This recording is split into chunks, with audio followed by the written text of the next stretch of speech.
I think it was 2009. I saw my first production here at SpeakEasy. I was in grad school.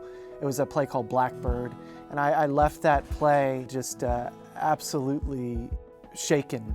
And I remember that it sort of completely reformatted my values as an actor based on what I saw on stage there.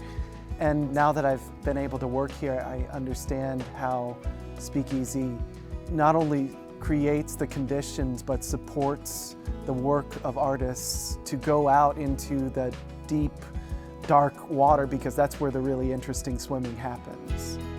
The thing about SpeakEasy, I think, is there's a fearlessness about their programming. They know that what they're there to do is ask questions, not provide an answer, but to push us all toward more belonging, more inclusivity.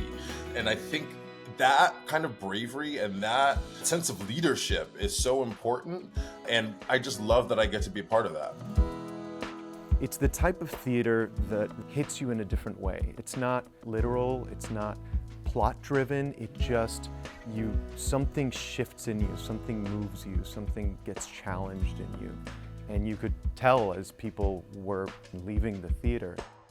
When a friend of mine first invited my husband and I to join them at a SpeakEasy performance, the thing that sticks in my mind is how long we stood on the sidewalk talking about it. You know, I've certainly been a theater lover all my life, but usually the conversations are, did you like it? And this instead was a much deeper conversation, and that hasn't stopped. And every time I leave a SpeakEasy show, people are talking about it.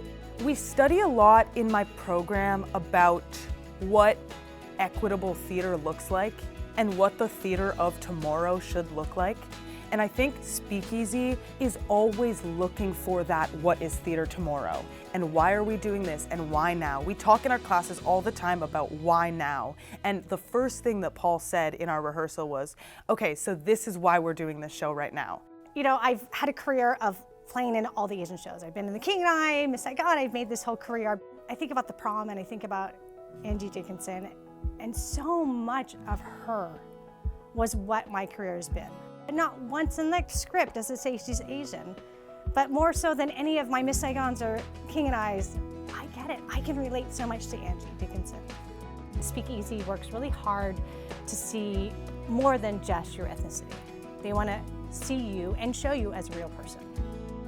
We need SpeakEasy because, yeah, it does make Boston better. And I think it also, every time I come to a show, whether it's a comedy or a drama, I feel like I learned something. And also just being in a room with a bunch of people and sharing an experience. And we need more of that.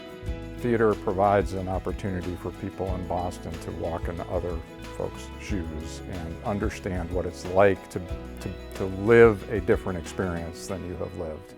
And I think that experience and the empathy that it creates in people will help to make this a more integrated and strong city. There's nothing better than sitting in a theater with other live bodies next to you, feeling other people breathe and gasp and laugh at what's going on stage. It's the perfect experience of common human connection. And that's what we try and achieve at SpeakEasy for every one of our productions. We absolutely need a company like SpeakEasy because SpeakEasy is not afraid to go after the deeper stories, the more thought-provoking stories, stories that people need to hear and need to talk about. I appreciate SpeakEasy so much for really sort of charting a bold path in a moment where a lot of places are just trying to survive. And we need to support that because it would be a really, really sad world without it. I wish I had millions of dollars. Rather, I can't wait till I have millions of dollars to give to companies like SpeakEasy because I feel like they're doing the work for all of us.